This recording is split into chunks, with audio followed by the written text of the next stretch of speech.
is enough, and it's time for a change.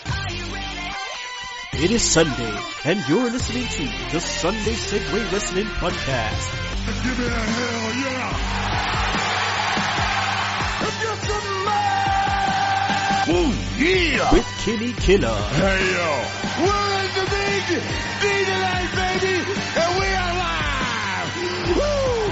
I'm the gal them sugar should. The best there is, the best there was, and the best ever will be!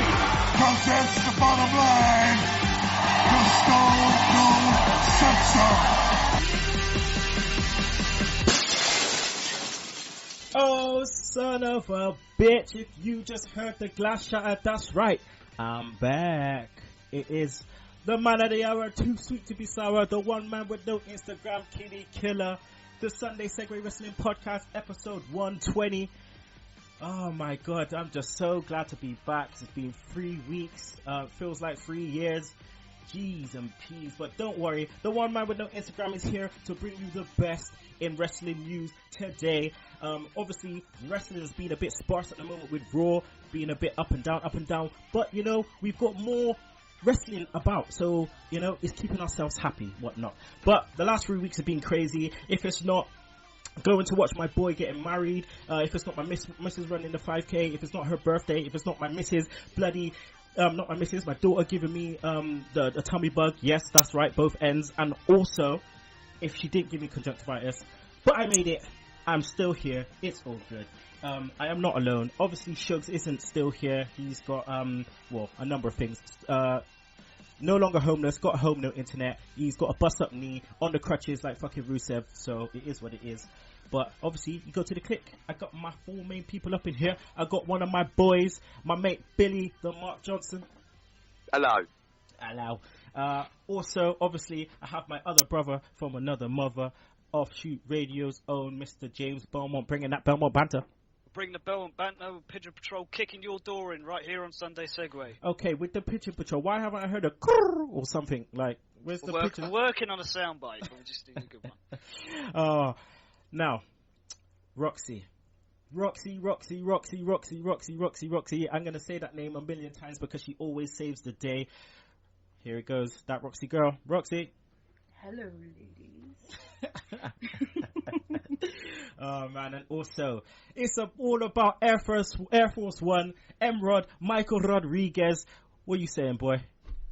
Yes, that Professor Force One is flying in. It's been a little confused, going around in circles sometimes, but I'm here, back on Sunday Segue, bada boom, smartest dude in the room. How you doing, Kenny? I'm doing good, and you know what? I have to give you a round of applause, because without a shadow of a doubt, every Friday, this guy is making people know more about the Sunday Segue Wrestling Podcast. He's putting on, make sure, follow Friday, making sure people know. If you don't follow us, you better choke on them slap nuts. So I have to thank you for that.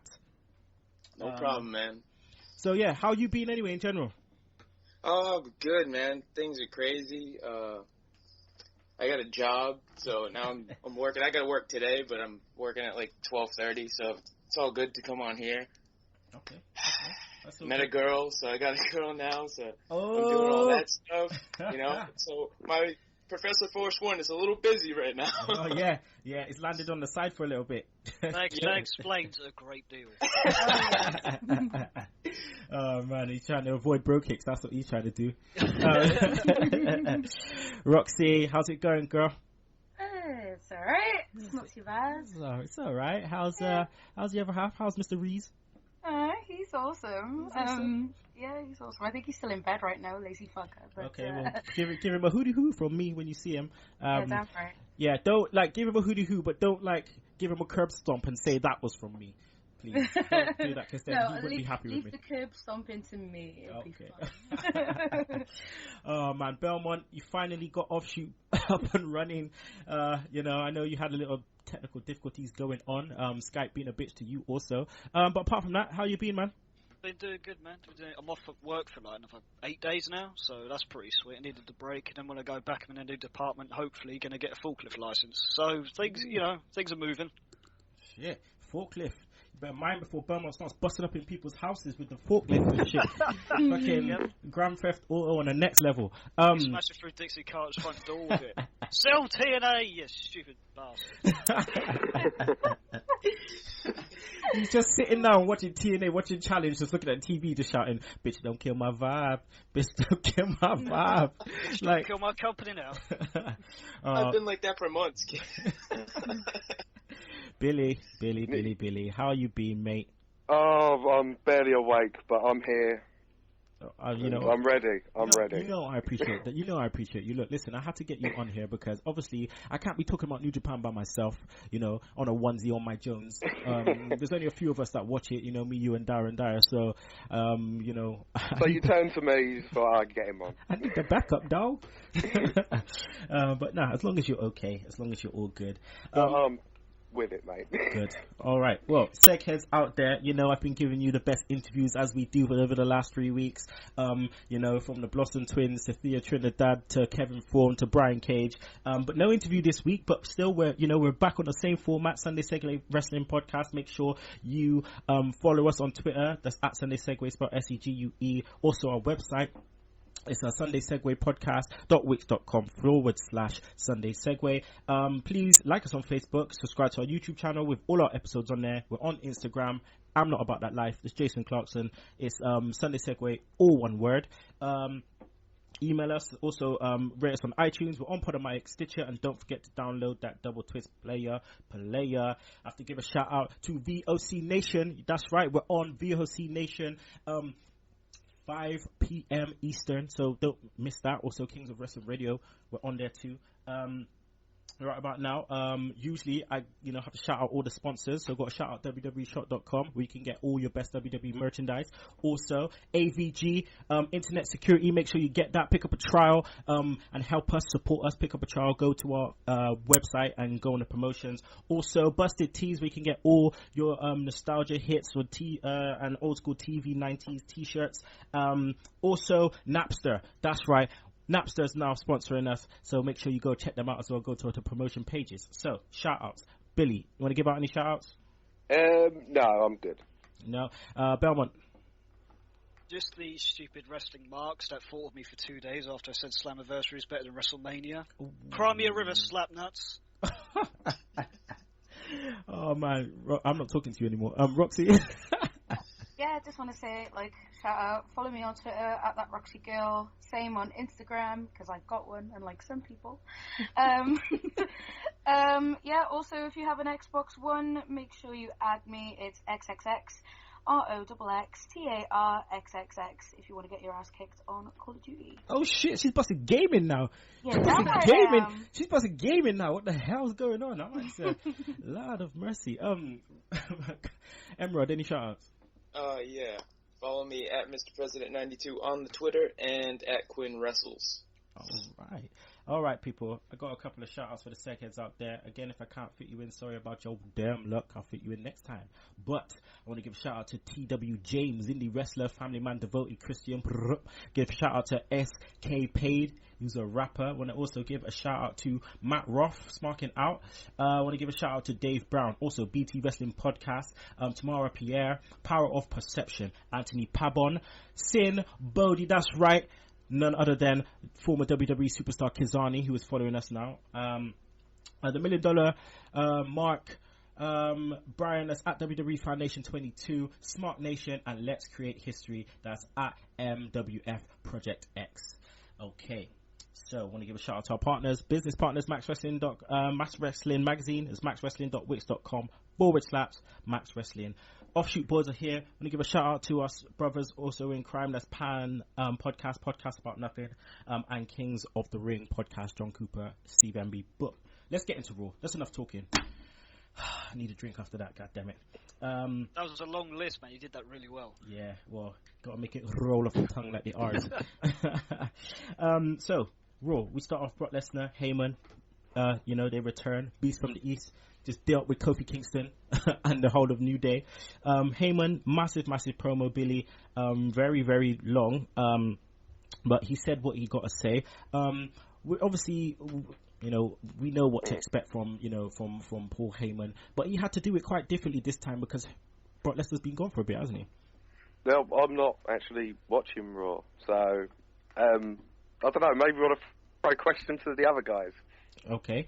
I'm who sorry. watched Raw? That is all good. Who watched Raw? Me. All right, Roxy. Oh, just me then. I turn that to you. Maybe because Raw's been so shit, I may have to change the way we do the show. But Roxy, yeah. Like I said, Paul Heyman's had to do it a little bit differently this time because obviously, you know, Lesnar's been off for a while and he's no longer the champion. What did you think of, you know, his promo this time compared to others? I think it's brilliant. I like the fact that he's kind of turned face, but in like a Stone Cold Steve Austin way. He's still a badass. Yeah, Paul Heyman's fucking gold when it comes to mic work anyway. Everybody knows that. But I really felt like, you know, he was interacting and the audience, you know, they were all behind him, and it was just, I thought it was great. I mean, yeah, it was a long segment, but it was worth it because, you know, it's Brock Lesnar. All right, so Bill, you know, in terms of what Roxy was saying, obviously, you know, Brock Lesnar, Heyman does all the talking for Brock Lesnar, but do you feel like Brock Lesnar should maybe be given some lines or maybe do a bit of shooting himself? Because I feel like whenever he is shooting, it's kind of funny. Well, I actually enjoy the sit-down interviews they normally do with him, but obviously I don't think they trust him enough to speak, maybe. And why mess with a good thing when you got that thing going with Paul Heyman? Yeah, true. It's just like a little bit of a comedic effect sometimes. They took next was kind of like Big Show, Ryback, and Miz, that whole kind of clusterfuck bullshit around the IC title. Miz comes out of nowhere working with these two big ass people, Emrod. But what's your thoughts on this feud? I mean, even if you haven't been watching Raw, you just put the names Miz, Ryback, and Big Show together, and you know it sounds like some bunch of bullshit.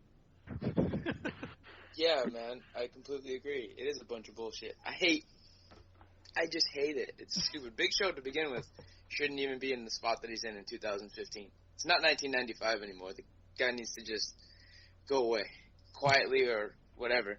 Ryback, I'm just not feeling him as an Intercontinental Champion. Just something about him, I just don't really like him. And The Miz, he's just been so up and down in his career that I can care less. So all three guys, you put them together, I definitely don't give a shit about any of them. So anything that they're doing, I don't care. And it doesn't even look good anyway. You know, half the shit the way they're booking it lately, it hasn't been good. The Miz running. I mean, okay, the bull bag's the bull bag. It's you know, you read it reads on the tin, but at the same time, like, obviously his character is, you know, he's starting to become like getting that X-Pac heat a little bit, which is kind of funny. But you know, he's running in and out doing his little douchebaggery bullshit things. But yeah, it's just frustrating. And then all of a sudden they come out with this Kane in Hawaii shit. Leave him there. Leave him there. Exactly. Leave him there. We don't want Mr. Glenn to come back. I mean, I give them credit. They have gotten better at the Photoshop. You remember back in the day, the Photoshop was terrible. Now at least it looks halfway decent. Dude, right? I don't even know how to use Photoshop, and I can probably Photoshop in that. But oh man, Belmont. Let's just get onto Brie and Paige a little bit, because Brie and you know, the Bella Twins and Paige, they got this thing going on. They've added fucking Alicia Fox to the mix as some token black girl, like, to this free women thing. Like, it's like, why you don't need to do that ish. And obviously they're building up to having, you know, Paige call on some people, which happens to be, well, which probably be some, you know, some NXT divas. If that is the case, which divas do you reckon that NXT women are destined to come up, Belmont? It's got to be Sasha and Charlotte. But I don't want it to happen. No, because look at what they're going to be walking into. Look at the state of that division. You want a spoiler? No. Okay. I mean, ain't saying jack shit then. It's not even just that though, but it's the way they're coming in. Right. Sasha Banks is the boss, okay? She's the boss. She don't need no one. There should be Aaron vignettes of her coming in by herself saying, look, I am the boss. Like, you know, I put my stamp on everything. I'm ready to come on Raw, make my claim, and you know what I mean? I'll just be knocking fools out, basically, whatever. She's going to come in like a bitch. That's the way you do it. The same with Charlotte. She comes in as a face, turn heel, bam. But no, they're coming in as saviors. It's a bit weird. That's not their characters. You know what I mean? It's a bit... Well, Charlotte as a face has been alright with me, but the fact that Sasha's kind of turned face, but it's weird. I don't like Sasha as a face. It doesn't work. I don't like it. These girls are horrible. They need to stay like that. Like, you know, in terms of personality, in terms of their character, they're meant to be bitches. You know what I mean? Like, that's what they're meant to be. And obviously now Dana Brooke and Emma's taking that, you know, but we'll get into NXT a little bit later anyway. We'll talk a bit about that later. Roxy, let's go into Reigns and Sheamus. Now, again, first let's hit upon the Money in the Bank. Sheamus won the Money in the Bank. Good thing, bad thing? Bad thing. Why? What's your reasons? Well, I've never been a massive fan of Sheamus anyway, but it's just like, I don't know, like, the actual match itself was relatively good. I'm looking forward to the Bray Wyatt and Roman Reigns kind of thing, but it was just the end of it. It was just fucking hell. Sheamus and Randy Orton for the 1 millionth time. No one fucking cares. No one cares about that shit. I don't want to see it. It was boring last year. It was boring the year before. And however far back you want to go, it's just fucking bullshit. It is. Yeah, like you said, Orton came in at the end of the match and just basically... I'll tell you what, those punches, though, I did like the punches. I like the way that Sheamus got his ass kicked. But at the same time, when I looked up and realised which two guys were fighting, I was like, oh, nah, turn it... Fast forward, please. Fast forward. Do you know what I'd do with Randy Orton at this point? To give him the IC title. Seriously, look at the status of the US title now. John Cena's had it for this time. Yeah. If Randy Orton gets the IC, come on. Just RKO and fools. Instantly gratified. Nah, it should be on Ambrose, 100%. Well, either him or Ambrose been left out in the cold. I'm so pissed off with this company. Yeah, me too. Dallas. We'll get to that. I'll unleash you. I'll unleash the rage. I'll unleash the rage. And I'm not talking Alex Riley rage. I'm talking the real shit. You can release that shit. But Billy, I mean, let's go on to the fact that, you know, Reigns, obviously he's in the feud with Bray Wyatt at the moment. They talk about this daddy thing. I was expected to see Big Daddy Mike Rotunda come out, you know, the IRS kind of shit going on. But what's your thoughts on this feud? Do you reckon it's too much talking and not enough substance, or do you feel like the way that they're going at it with, you know, Roman Reigns being a dad and stuff, do you reckon, you know, it's believable enough? Well, it's probably going to get some sympathy on Roman Reigns, isn't it, if they go this route, but I don't think it's really a good idea to turn Bray Wyatt into some sort of, I don't know, creepy... yeah. To be perfectly honest, because I haven't really been watching it, I haven't really, heard what's been going down, so just to, hear you guys talking about it is making my eyes roll, and I'm thinking, what the hell are they doing? Why would they do that? I know. It's just they continuously book so weird for Bray Wyatt. It's like they turn him into this mystic guy. You're not a mystic guy. You're a guy with a following. Like, keep doing that shit. You know what I'm saying? Keep doing that shit. All of a sudden, there come people with the white coats taking them away like they did with Kane. Like, they'll probably end up doing some shit like that. Do what you intended to do. Have him as a, you know, he's this guy, he's this figure, have a follower. He doesn't do mystic stuff. He doesn't make the lights turn on and all that shit. That's not him. And now that you've put him in that shit, you make it hard to book him. He's not Taker. Like, you know, you just make it super hard to book him. And now you booked him with Roman Reigns. Again, what gives? You're pushing Roman Reigns. You're meant to be pushing Bray Wyatt. He's just going to be losing again. It's a bit weird. I digress. Sheamus, you look fucking stupid. There you go. Yes. Drop the mic. Just drop the mic and walk off. You look stupid. You look like the fucking Techno Viking. Like, oh my god. Oh, you just look so weird. Maybe you meant to do that for us to kind of feel a way about it, but dude, really plait in your fucking beard. Like, and have little fucking beads coming off it. You look like the ultimate pikey. I'm sorry, but you look like you meant to be in Snatch, like with Brad Pitt, like in the trailer. Like what's wrong? Selling caravans with no wheels and stuff. Oh, you like Dags? You like Dags? Dags.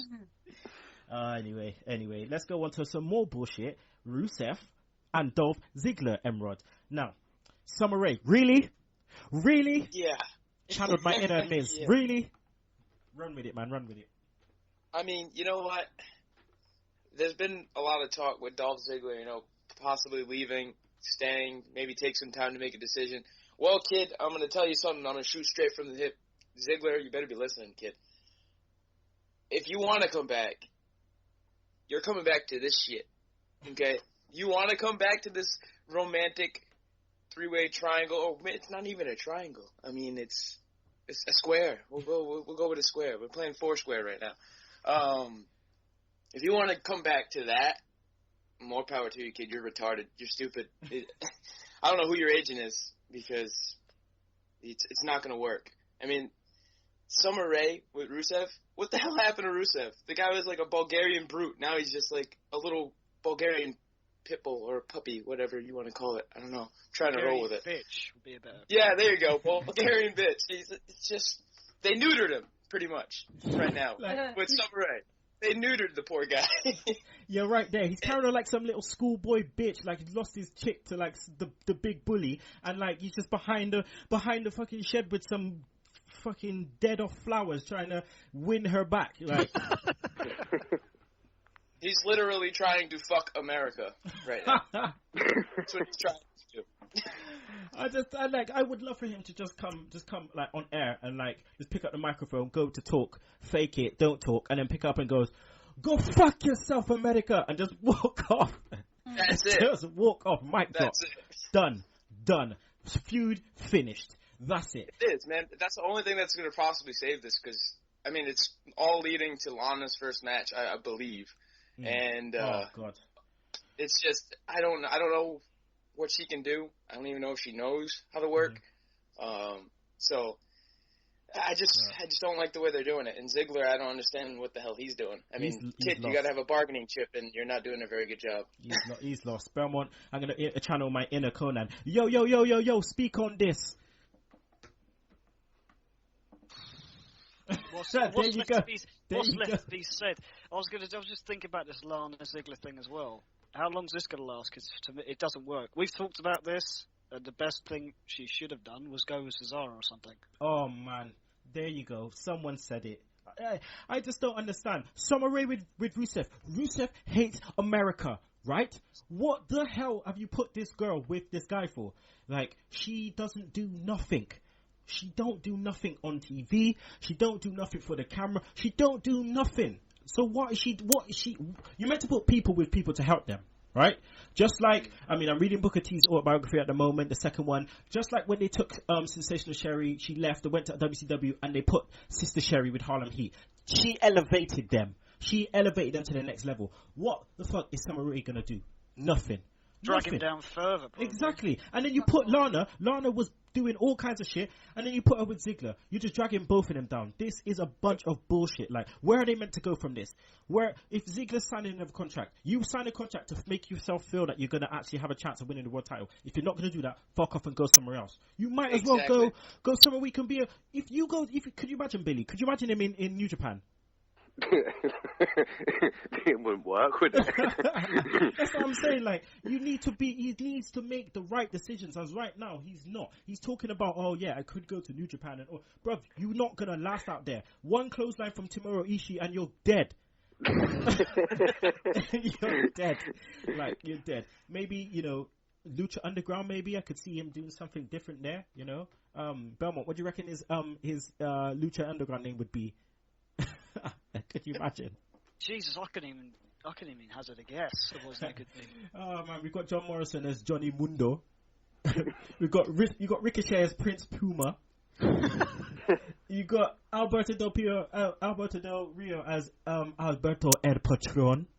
Like, I don't know, but it's the blonde bomber, the Latin lover, the blonde bomber, S.A. Rios 2.0. Oh, wow. Again, I digress. It's just... Right, here we go. I'm going to let you do Belmont. Ambrose, go. Well, they fucked him again. How many times are they going to do it? They did the exact same thing with the last Rollins feud. Got to the penultimate match, you get screwed, and then he falls into obscurity, then slowly starts to climb back up, and then they smash him down again with another Rollins feud. Stop doing this feud! It's done. It's finished. And then you're booking him fucking Bo Dallas. Are you having a laugh? Seriously, is he not in the IC title hunt or anything? This is the best you could do with him. One of the most over people in the company.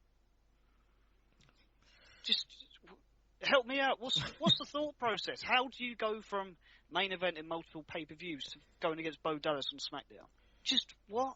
Hashtag WWE logic. There you go. Dude, WWE have me speaking like I'm speaking without vowels. Every time I see this shit on TV, I just go, I just don't know what to say. Literally, just take all the vowels out of my mouth. I don't know what to say. Like, it's just silly, you know. Oh, man. You go on Raw and you get like 2 good segments maybe. And then after that, it's bullshit. It's rubbish. Roxy, I'm not even going to talk about Barrett and Pushback. All right, so let's just let's go into Seth Rollins. Okay, you know, talking with Triple H. Triple H is basically leading the garden path, saying go out there, call out Brock Lesnar, basically saying go out there and kill yourself. You know, go out there. Take J&J with you. Bear in mind, what the hell is Jamie Noble doing on TV? This guy has broken ribs. Anyway, he's out there talking about, calling them out. Roxy, why have they got axe handles? I just don't understand. It was just like, why?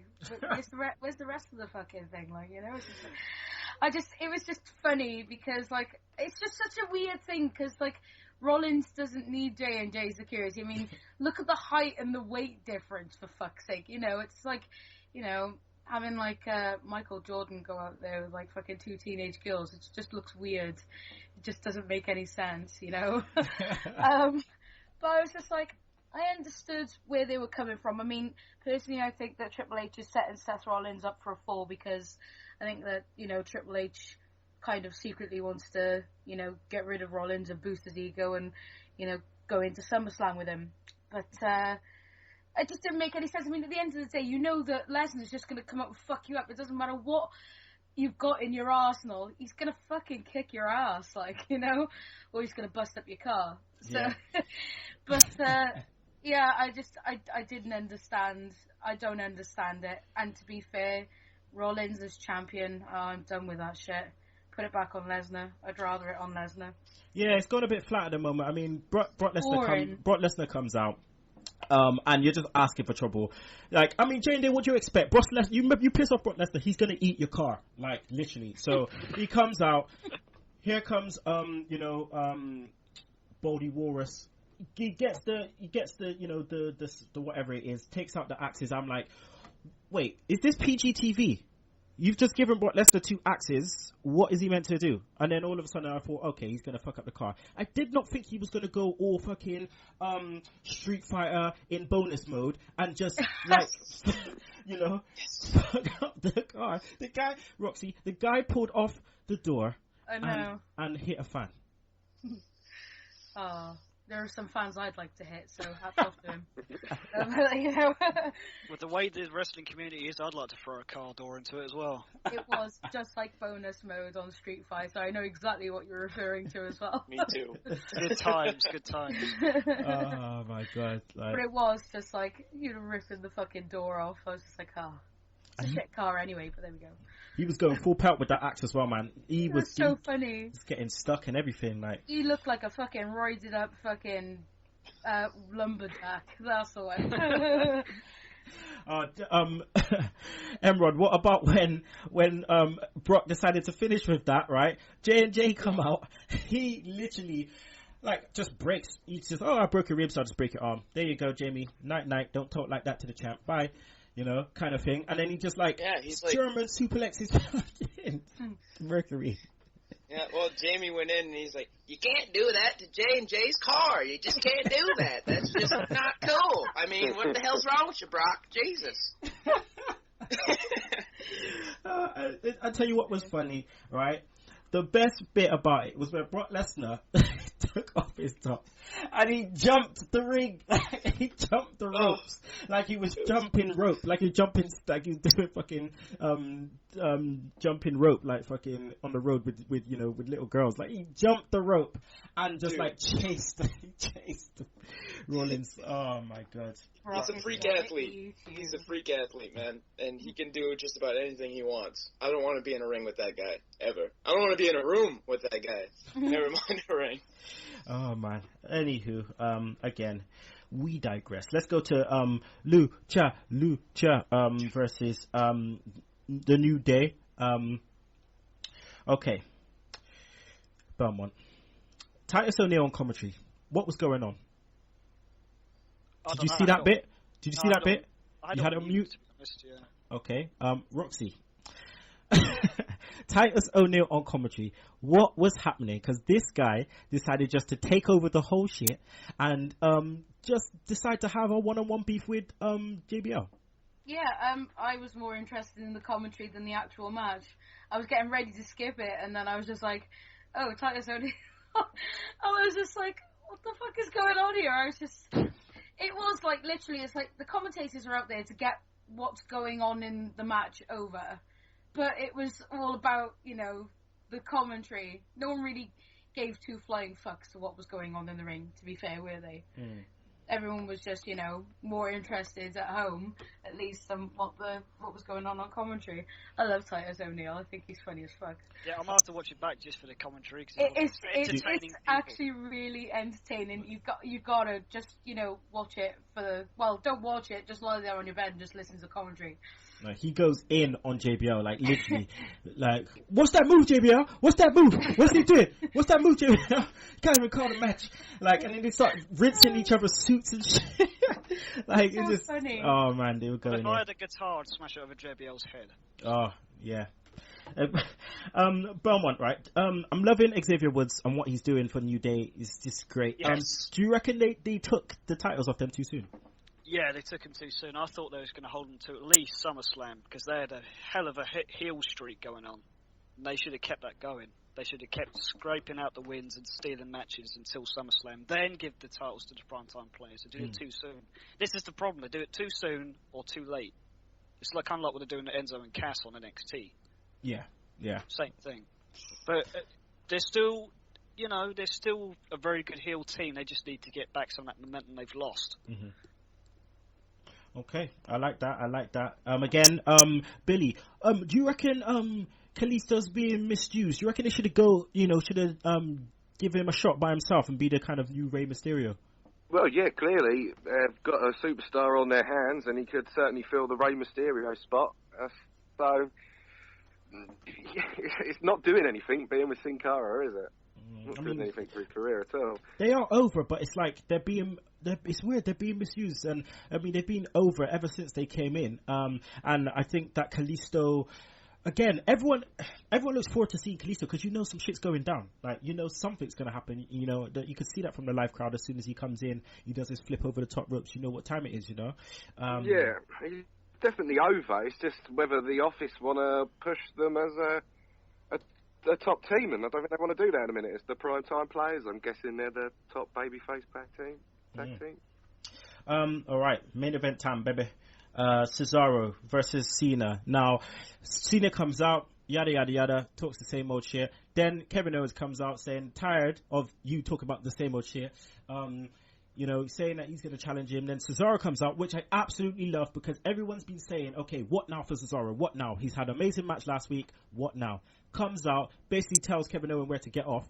Now, Michael, do you think that at that point, maybe Owens shouldn't have just backed down like that, but maybe kind of trade blows with Cesaro and then Cesaro kind of kick him out the ring and then kind of start the match?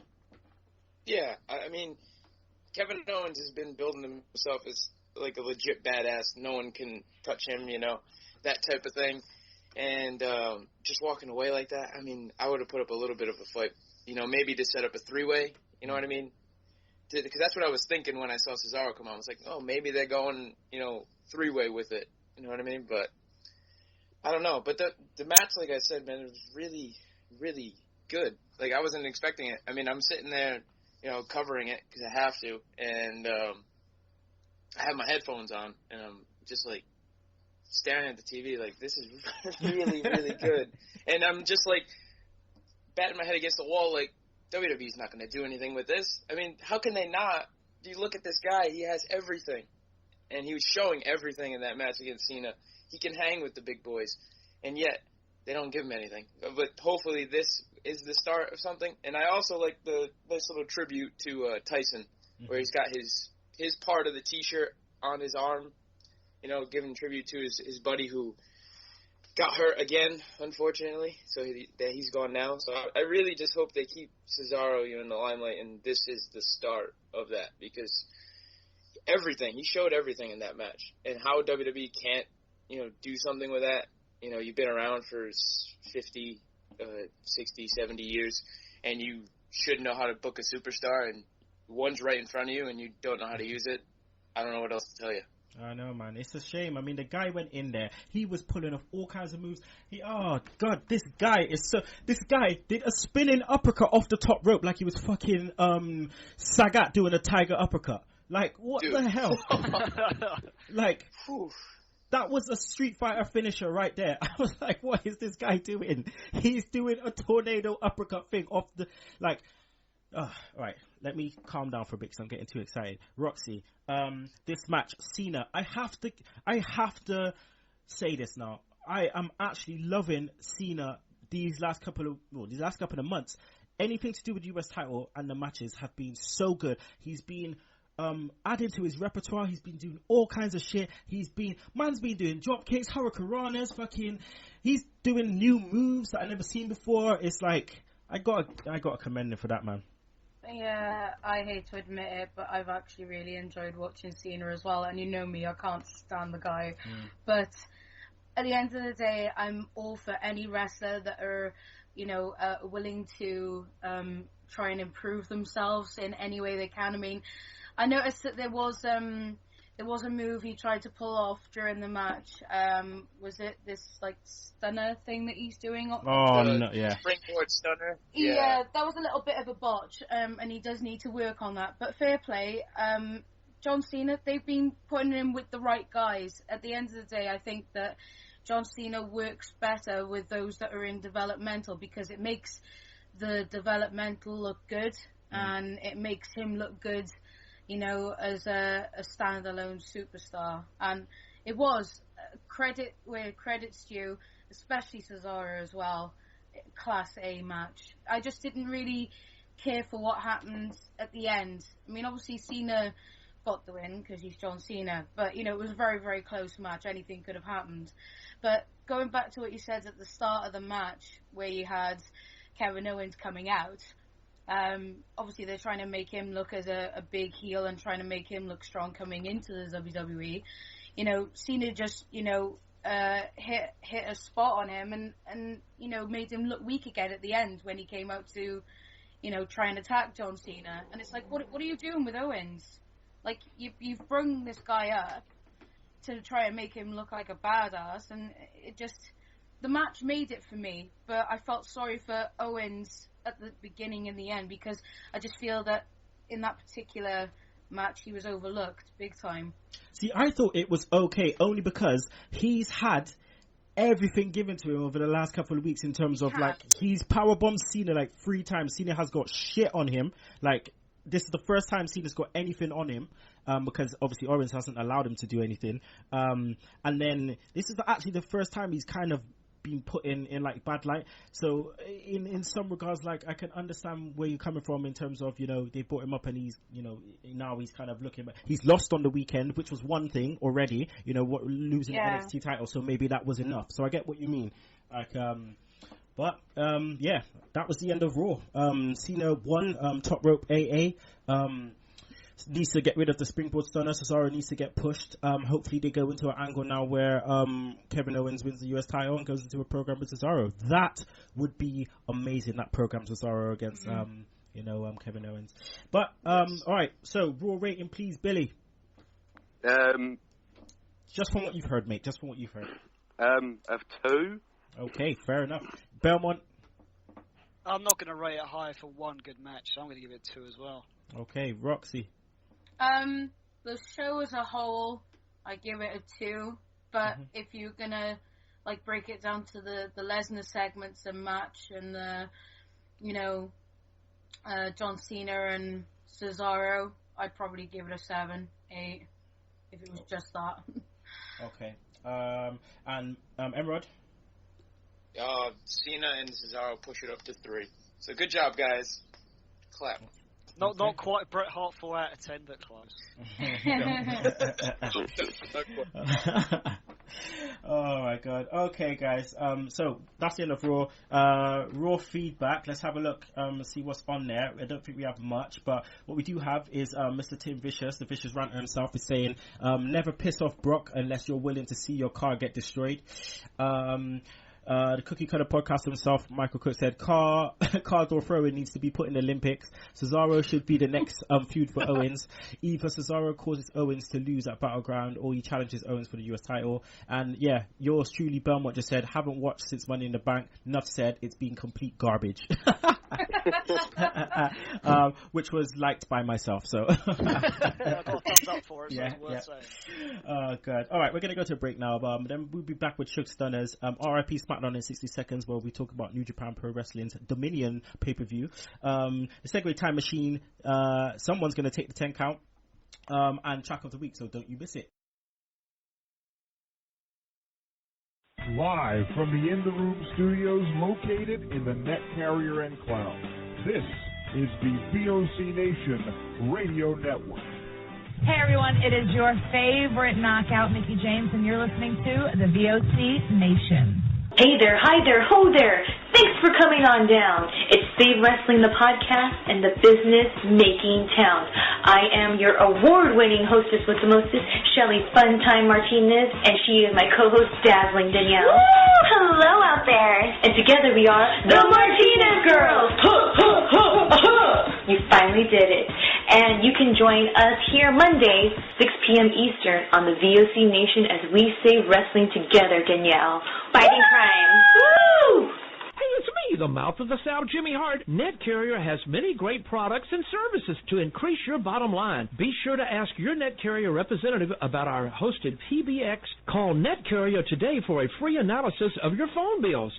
877-255-7733. That's right, 877-255-7733. Call now. And we're back, people. Sunday Segue Wrestling Podcast. It's your boy, Kinny Killa. No Shugs, not homeless, but no internet. But we are here with Billy the Mark Johnson, Roxy, James Belmont with the Belmont banner, and Mike Rodrigues. Okay. So, what I want to do right now is, before we go to Show Starters, I just want to speak to you guys about what you're kind of currently watching at the moment in terms of wrestling, because obviously it seems like we've gone through this quickly. Not much people has watched Raw. So, what have you guys been watching? Bill? Well, obviously, a lot of New Japan. I'm a proper indie mark again these days, like watching PWG and CZW. CZW. Yeah, well, I've just been getting back into it again. And Noah, and just anything from Japan, and a bit of Lucha Underground. Okay, so you're a Chikara guy as well, aren't you? Yes, I do watch a bit of that as well. If I have any money left over, that is. Belmont, what about you? What have you been watching? Mainly just Impact. EC3's world champions, probably going to get a much better run than Seth Rollins has. I've been keeping an eye on Global Force Wrestling as well, and just hovering around Ring of Honor really, because Austin Aries has come back there. So yeah, that's my main 3 right now. WWE did EC3 wrong, man. Sorry about your damn luck.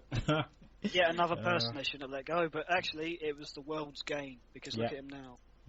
Trouble. Roxy, what have you been watching?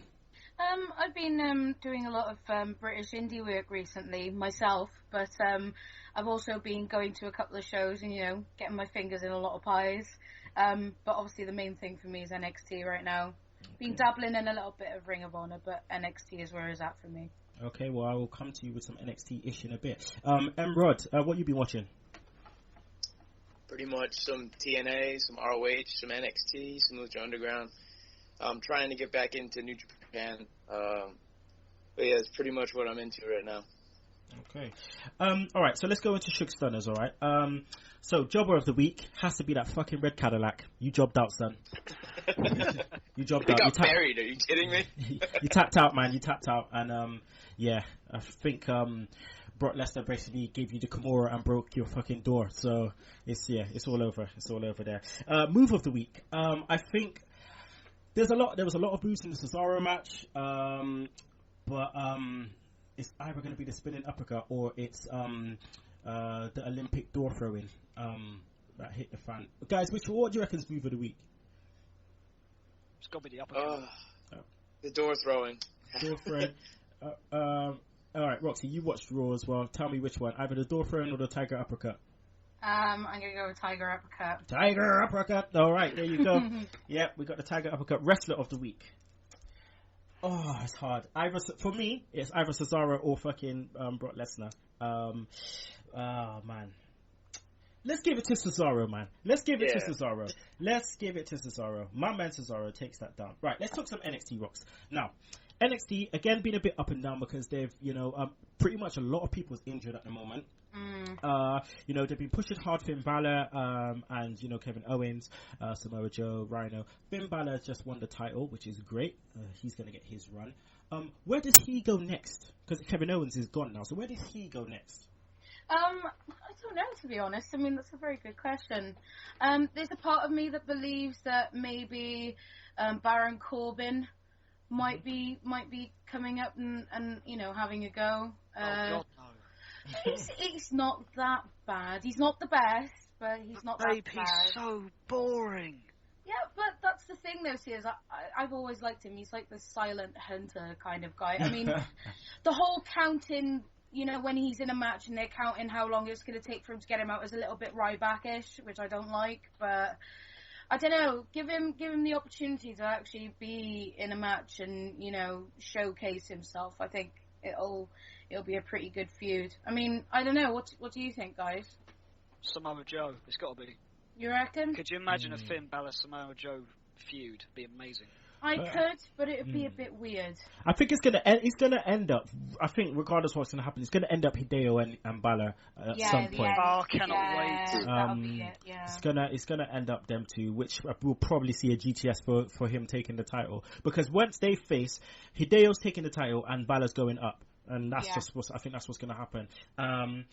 But, it's a bit quiet at the moment, and they have to obviously replace the guys, hence why, they've been holding several tryouts, and, we'll see Uhaa Nation soon, which I cannot wait for, and they've got a few others, in the pipeline, so it's going to be interesting to see who gets called up. The women as well, Becky Lynch is injured, Sasha Banks been off TV for a little bit, she's made a return, they're going to be moving up to the main roster rocks, so now it's time, I think, for them to, again, look at the women and kind of, reevaluate the situation and bring some seasoned pros in, and hopefully make that division, big again. Yeah, exactly. I mean, the one of the biggest selling points with NXT was women who could actually wrestle. We actually need women on that roster now. If you plan on moving Charlotte and Banks up, need women on that roster desperately, because I hate to admit it, but like I don't really like most of the women that are there now. Like I'm not an Emma fan. I like Becky Lynch, but she's injured. I'm not really a fan of Alexa Bliss. Dana Brooke can kiss my ass. She's just fucking shocking. Well, she's super green. It is a developmental territory in it, so. Yeah, but no, it'd be nice to see some really strong women coming up onto the roster. They definitely need to bulk it out a bit. She could be good though, like Dana Brooke. She could be, but I want to see an alpha female roll through there and just kill people. Right. Yeah, that's what everyone wants, I think. I just like even like just like a Havoc. Like when I heard that she was in the tryouts, I was like, yes, get a beast in there and just F people up. But then whatever happened. So yeah, Bill, you're right there, mate. Yes. Yeah. I know what was happening. He fell off his chair thinking about them alpha females, man. Oh, man. All right. Let's go into RIP SmackDown in 60 seconds. Well, me and yours truly, Billy DeMarc Johnson, will talk a bit about New Japan Pro Wrestling's Dominion card. Now, for all you New Japan people, all you guys that don't know about New Japan, I have put a match, while me and Billy talk about this, I have put the main event of the Dominion card in the comments. I'll put it back up again, so it's like closer, right? So I'll put it in here again, so you guys can kind of go to 25 minutes and just watch from there and enjoy while me and Billy talk about this ish. All right, so right, Bill, so we'll start from the beginning. I mean, obviously, at the beginning of the card, you know, you normally have, you know, the 8-man tag matches, which we had, Manabu Nakanishi, still surprised this guy's wrestling. Masquerada, Taguchi, you know, Sho Tanaka, you know, the young boys, and Yuji Nagata, love Yuji, he's still looking, you know, in good shape, versus Tenzan, who's the NWA champion, Kojima, Thunder Liger, Tiger Mask, and Komatsu. Again, it was what it was, a little 2.5-star match. Again, they're trying to push Komatsu and, you know, and Sho Tanaka a bit, because they're the next guys in line as are the young boys. So, you know, again, it is what it is. It's just... Sorry, Kenny. No, carry on. Yeah, it just seemed like, you know, it's the usual New Japan 10-man tag, 8-man tag to open the show and just to get everyone that isn't booked on the show and give them a payday and that's the only reason it really existed, wasn't it? It was a dark match. It was a dark match. It was a dark match. It was a dark match, and it was a good opener. And then the bit I love, and I can't wait for, is when the New Japan World sign's there, and then it finishes, and then they'll do the build up, and it's like fucking anime. It's crazy. I love it when they build up to it. But then we had, you know, the IWGP Junior Heavyweight Tag Title match between the Young Bucks versus Red Dragon and Roppongi Vice. Still don't know why they named themselves that. But at the same time, Red Dragon, I love the way Kyle O'Reilly is being booked in New Japan, and Bobby Fish. But this match, again, fast paced. I love the way Rocky Romero carries on in that match. And just the way the Young Bucks, you know, all the big moves, the flash moves. I mean, carry on. We've seen like lots of Red Dragon and Young Bucks matches, haven't we, over the last year, and especially in Ring of Honor. And again, here it was just your typical. Well, everyone calls it the Young Bucks match now. So I actually liked the way that the Young Bucks were getting heat throughout the match, and obviously by making Dragon and Vice face one another throughout, and then got the cheap win at the end. I really enjoyed the match throughout. There was a bit where they put Bobby Fish on Kyle O'Reilly and just super kicked him to make him give his own tag team partner a tombstone. That was fucking horrible. It all looks amazing. But then we get the Indie Driver for the winner. So Young Bucks still champion. We go to Bad Luck Fale against Yujiro Takahashi. What the hell, man? This guy needs to just stop being on the TV now. He's the Japanese Val Venus. He's the Japanese X-Pac. That's what he is. X-Pac heat. Jeez. He's go away heat. Yeah, I'm going to agree with you on that one, Kenny. Against Naito and Honma. Fucking love Honma. Now, Naito's been doing this thing now in CMLL where he's been a heel. So it was quite weird for me to then all of a sudden see this guy coming out in a t-shirt and a baseball cap, carrying on like he doesn't know his ass from his elbow. Well, obviously, I think it was Invasion Attack. He started getting booed, didn't he, by the crowd? And then again in May and Don Taco, again he got booed. So obviously here, what they've decided is, right, okay, he's going to be a heel. And they were just teasing it throughout the match, and then he would go back to babyface Naito when he would come into the ring, and then back to heel. So it's a really good character development I think they've got going on there. All right. So then we come on to one of the best matches I thought of the night, one of the stiffest matches of the night. Katsuyori Shibata versus Kazushi Sakuraba. What the hell? Two former MMA fighters just going in, shoot fighting, just kicking, punching, and just submitting each other all over the place.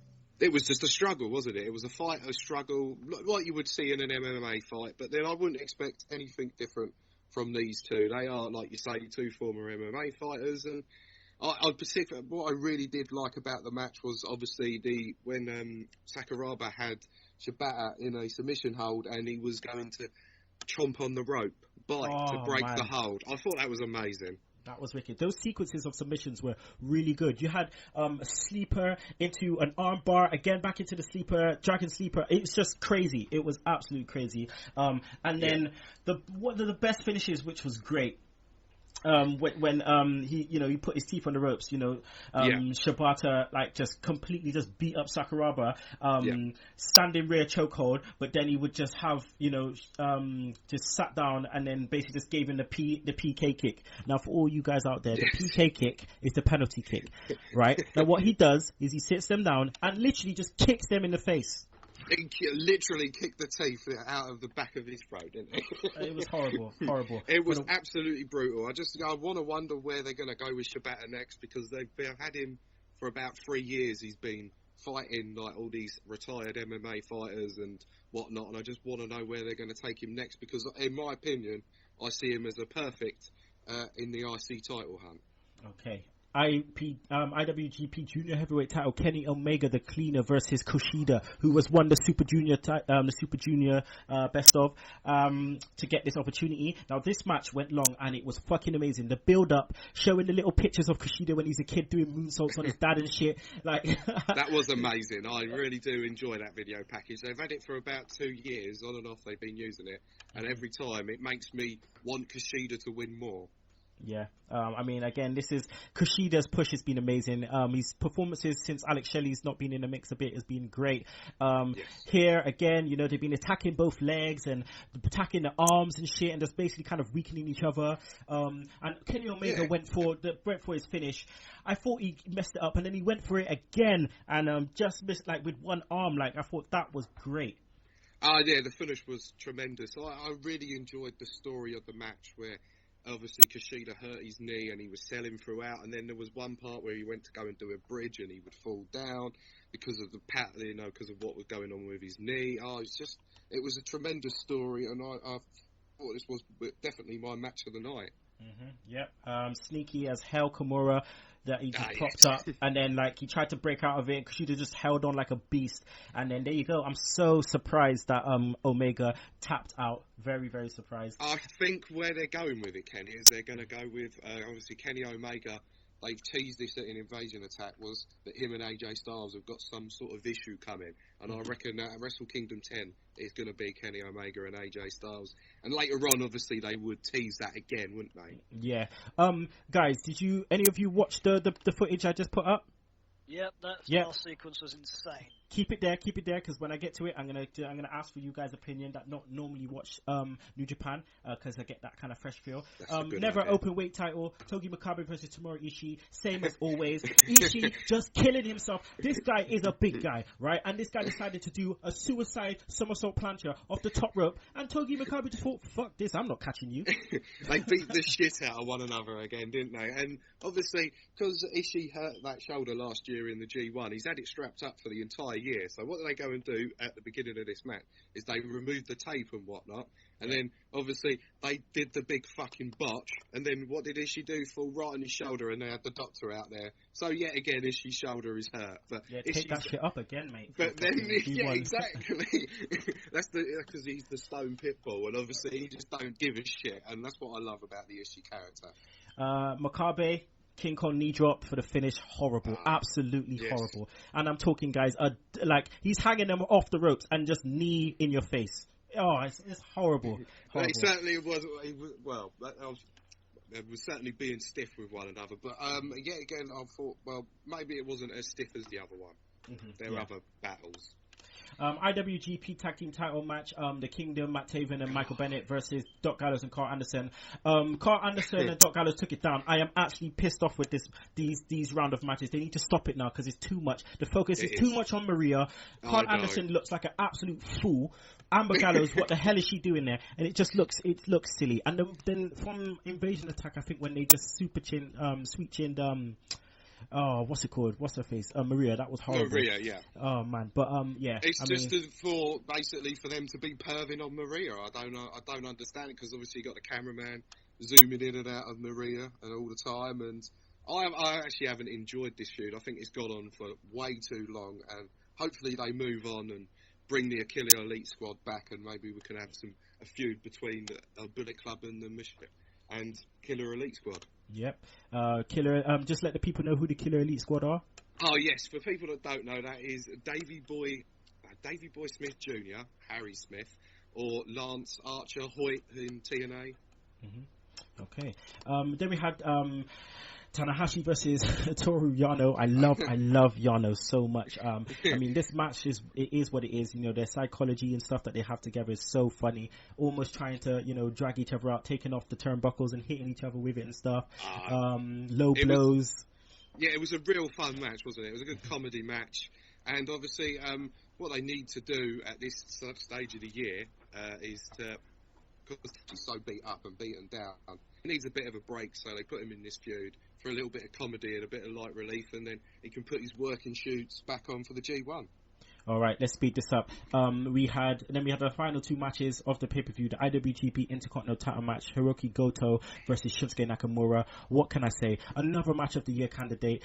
New Japan just keep batting off match of the year candidates every pay-per-view. This match was unbelievable. The to-in and throw-in, the sequences, going from the show 10 to the Bomaye, top rope Bomaye, gonna try and do the Bomaye backwards, blocking it, headbutting it. It's just crazy. It was just absolutely crazy, man. And then the finish, Billy, the finish. Oh, mate, the finish was just tremendous, wasn't it? I really enjoyed this match, and it was a really good 20-minute match. Mm-hmm. Yeah, definitely. Blocked Bomaye, countered into the Yoshiguroshi, and then followed by polishing off with two variations of the show 10. I mean, the Yoshiguroshi on the neck, man. Fucking hell. I know, it's brutal, isn't it? And then the IWGP Heavyweight title match, AJ Styles against Kazuchika Okada. Man, what can I say? Another match of the year candidate. Now, Belmont, you've seen this. Roxy, did you watch it just now? The sequence at the end? No. Emrod, did you see it? Yeah, I'm trying to see it. I mean, the thing wouldn't load it first. Oh, it's going now, but okay. All right. Well, I'll come to you first, Belmont. These guys went crazy. I know you've seen just the last 5 minutes, okay? But I mean, we get this every pay-per-view. These guys doing sequence after sequence after sequence, knocking two shits out of each other, and then we finish off with him trying to do a Styles Clash, blocking it into a tombstone, and then into two variations of the Rainmaker clothesline, which JBL would be proud of. What did you think? I'd pay to see that again. Yeah. Slightly annoyed Styles is still using the Style Clash, though. I'm not going to lie, so I'm glad he got his head taken off. But yeah, they got serious physical style in Japan. Like, I saw Wrestle Kingdom 9, exactly the same thing. They knock the shit out of each other. Oh, man. But it was great, the German, and then they countered that, and they countered... It's just like a counter to a counter. It was insane. Oh, the German was beautiful. That was just beautiful. Oh, man. Billy, what can we say about this, man? I mean, Okada deserves it, man. There's nothing else to say, is it? It was definitely a 5-star classic, and it's going to be in my match of the year candidate for sure. Yeah, definitely. So, I mean, the links for the whole match. So, if you want to watch the whole match, you know, just sit back, enjoy while you're watching up or whatever. It's on YouTube, so you just enjoy. Yeah, so that's it. That's the update. There you go. New Japan Pro Wrestling. I know it sounds like I know what I'm talking about, but Billy knows more than me. Rest assured that. No, I do not. All right. Let's just quickly go into the Segue time machine. Today in wrestling, we had Jimmy Snuka, 1992, winning the ECW heavyweight title. Rey Mysterio winning the cruiserweight title in 1998. We had Hulk Hogan winning the WCW World Heavyweight title also. And also the pay-per-views, we had WCW Bash at the Beach 92, and we had Bash at the Beach 1998. In Bash at the Beach 98, we had Raven versus defeating Saturn in a no disqualification match. Hoovy Juice defeated Kidman.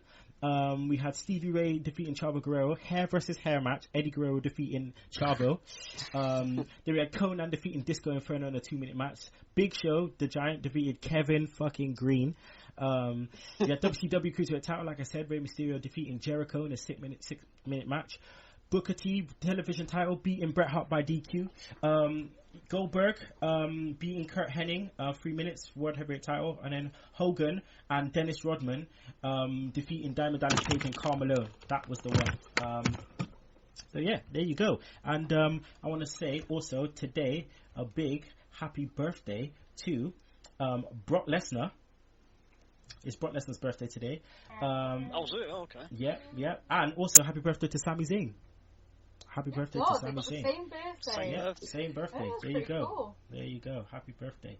All right. So now it's time for the 10 count. Now, who has taken the 10 count? Let's go into the score leaderboard and see what we have here. Now, I know Emrod has. He's got 7. Belmont's got 4. Roxxi got 6. And I believe that leaves Billy. Uh-oh. Billy is the only one who hasn't taken the 10 count. So, uh-oh. It's time for the 10 count, my friend. So this is how it works. You have 10 seconds to answer as many, give as many answers as you can to the given category. Okay? Okay. So what I'm going to do now is I'm just going to read off some, so it's category A, category B, or category C. Well, as my name is Billy, I'm going to go for B. Please, B, okay. All right, so B, it is Royal Rumble. All right, so I want you to name, all right, as many Royal Rumble winners as you can in 3, 2, 1. Let's get ready to rumble!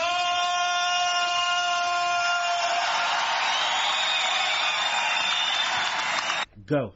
Hulk Hogan, Lex Luger. Yep. Stone Cold Steve Austin. Yep. Vince McMahon. Yep. Kurt Angle. Yep. Triple H. Yep. Brock Lesnar. Yep. Chris Done. Benoit. Finish. Benoit, Can I just have Emrod on the adjudicator? Did Kurt Angle win the King of the ring the Royal Rumble?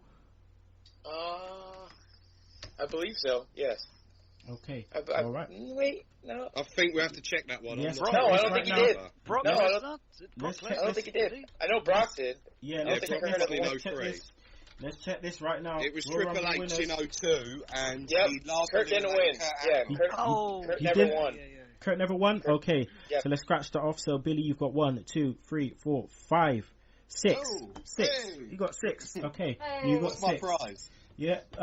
Well, you have to be in the top of the leaderboard, and right now Tony Walker is with 8. So Jesus. Yeah. Oh, wow. You got 6. Damn it. You got 6. Well, you should not as bad as Tim. Destroy car. At least you're not as bad as Tim Vicious, who's got 1. That's not good. That's not good. Oh my God. I was about to say I was ashamed of having 4, but this doesn't look so bad now. Yeah.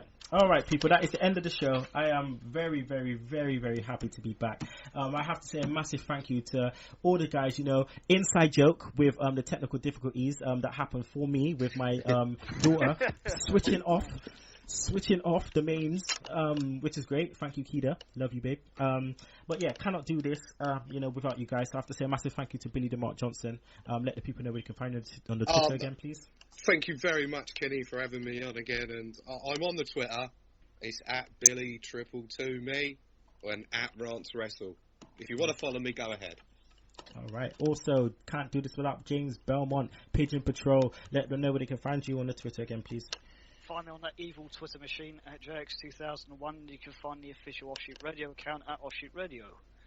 Okay, Roxy, she's our savior. Let the people know where they can find you again on the Twitter, please. You can find me on the Twitter at that Roxy Girl, and you can find Roxy's room at Roxy's room. Okay, and M Rod, Professor Air Force One. Let the people know where they can find you on the Twitter. Thanks, my friend. No problem, man. Like I said before, I always love coming on here, so I have no problem with getting up at 6 in the morning. But you can find me at Mr. President 92, and then when I do my wrestling, you can follow me at Quinn Wrestles. Okay. All right. Well, that's the end of the show, people. Again, thanks for tuning in. You can find the Sunday Segue Wrestling Podcast on sundaysegwaypodcast.wix.com /Sunday Segue. We can find all of our ish. Again, track of the week this week is none other than New Day. The New Day is here. So if you don't like that, you can choke on that slap nut. Woo! Woo! It's a new day. Yes, it is.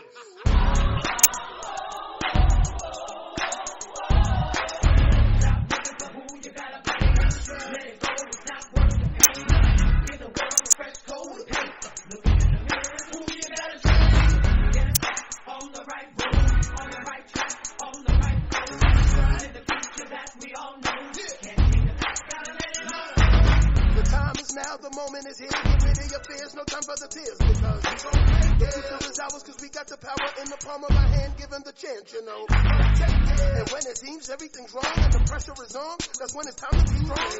Just look in the mirror and wipe your face. Step up to the plate, cause it's time to be great. So come on and embrace the new day. Come on and live life a new way. Don't stop till you reach the top. And while them haters keep hating, you'll be winning a race.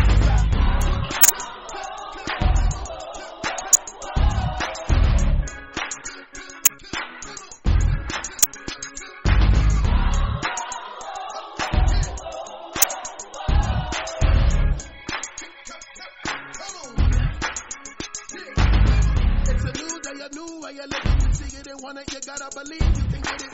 Open your eyes and see your dreams and the things for more hoping and wishing. We are the privileged.